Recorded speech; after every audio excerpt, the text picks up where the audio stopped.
Jangan lupa untuk subscribe dan nyalakan lonceng notifikasinya. Pemirsa, pemerintah menyerahkan daftar isian penyelenggara anggaran atau DIPA kepada Kementerian Lembaga dan buku isi transfer dana ke daerah dan dana desa (TKDD) lebih cepat dibandingkan tahun sebelumnya. Hal ini dilakukan untuk mempercepat pemulihan ekonomi di tahun 2020. Rekan kami Jessica Wulandari akan membahas besaran anggaran dan seberapa efektifnya DIPA dan TKDD untuk pertumbuhan ekonomi Indonesia. Silakan Jessica. Ya, Yohana dan pemirsa, pada tanggal 25 November lalu, Presiden Joko Widodo menyerahkan dana DIPA dan TKDD pada kementerian lembaga serta daerah. Penyerahan DIPA dan TKDD dilakukan memang lebih cepat dibandingkan tahun sebelumnya untuk menggerakkan ekonomi di kuartal 1 tahun 2020. Hari ini kita akan membahas sebetulnya besaran anggaran dan fokus belanja pemerintah di tahun 2021. Slide pertama, kita akan melihat bersama APBN di tahun 2021.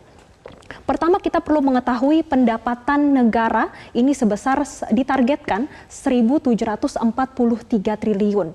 Kemudian yang kedua, defisit anggaran ini ditargetkan hampir 1.000 triliun, yaitu 971 triliun rupiah. Nah, ini selanjutnya kita akan melihat belanja negara. Karena hari ini kita akan membahas DIPA dan juga TKDD, tentunya akan kita bahas adalah bagaimana belanja KL yang diproyeksikan dan sudah digelontorkan kemarin sebesar 1.032 triliun. Dan yang kedua, kalau kita melihat TKDD diproyeksikan ini 795,5 triliun rupiah. Nah, kalau kita sudah melihat bagaimana komponen APBN di tahun 2021 serta besarannya, kita akan melihat bagaimana fokus dari pemerintah untuk membelanjakan di tahun 2021. Di slide kedua kita akan melihat bersama apa saja fokus dari pemerintah. Kita akan melihat dari dana yang paling besar dulu nih.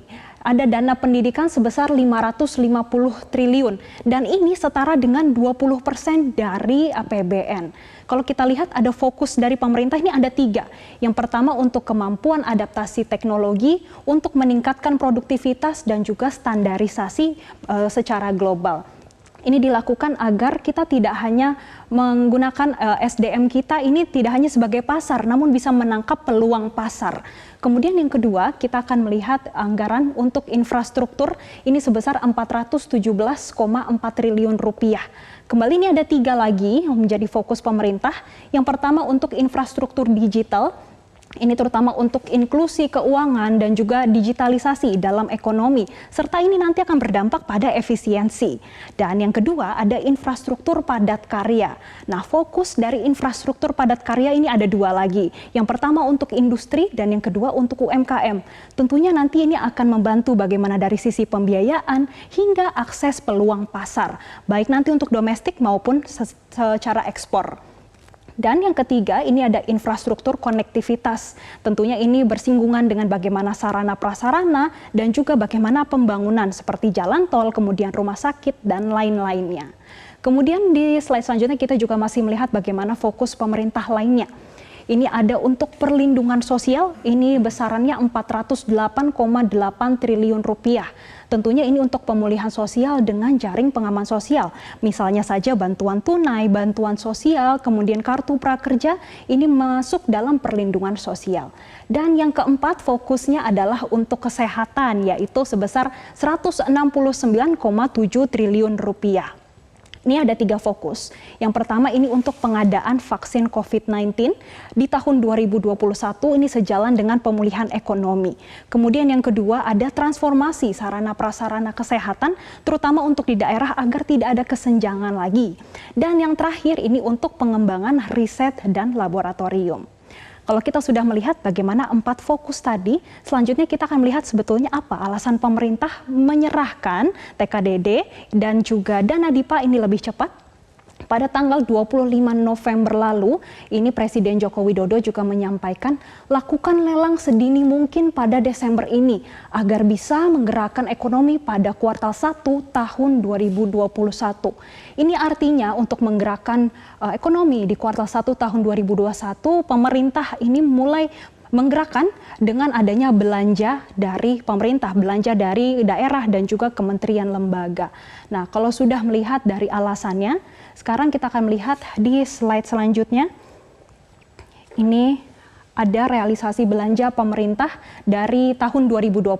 Kalau kita lihat realisasi belanja pemerintah di kuartal 1 itu hanya tumbuh 3,74% secara year on year, atau ini kita bandingkan dengan tahun 2019. Dan kalau kita melihat di kuartal 1 memang pertumbuhan ekonomi Indonesia sudah menurun dan itu masih positif di level 2,97%. Kemudian yang kedua, kalau kita melihat di kuartal 2 ini pertumbuhannya minus 6,9%. Ini dikarenakan adanya pandemi COVID-19. Sehingga ini pertumbuhan ekonomi pun berada di level minus 5,32%. Dan yang ketiga, kalau kita melihat kuartal 3 pertumbuhan realisasi belanja sebesar 28,16% secara year on year. Namun kalau kita melihat di pertumbuhan ekonomi Indonesia, di kuartal 3 ini memang masih terkontraksi namun sudah lebih baik, dan ini salah satunya dikarenakan realisasi belanja oleh pemerintah. Dan ini juga dikuatkan oleh keterangan dari Kepala BPS. Kita akan melihat di slide selanjutnya.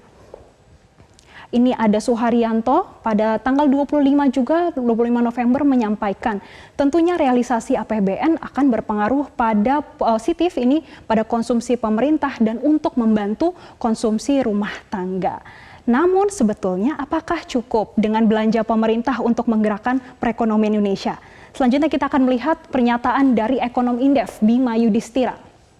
Pada tanggal 26 November lalu ia menyampaikan masalah lain juga berkaitan dengan pola serapan anggaran. Kalau masih sama dengan situasi normal, anggaran ditumpuk akhir tahun, ya sama saja tidak berimbas pada pemulihan daerah. Nah, ini artinya memang diperlukan pola serapan yang baru, diperlukan diskresi agar ada penyerapan yang lebih cepat. Namun pemirsa, sebetulnya pemerintah tidak bisa mengandalkan belanja pemerintah saja di tahun 2021. Pemerintah tentunya perlu menggerakkan konsumsi rumah tangga yang selama ini memberikan andil 53% terhadap pertumbuhan ekonomi Indonesia. Bagaimana caranya? Yaitu dengan menerapkan dan juga disiplin pada protokol kesehatan. Demikian, Yohana, kembali ke Anda. Baik, terima kasih Jessica Wulandari untuk ulasannya kali ini.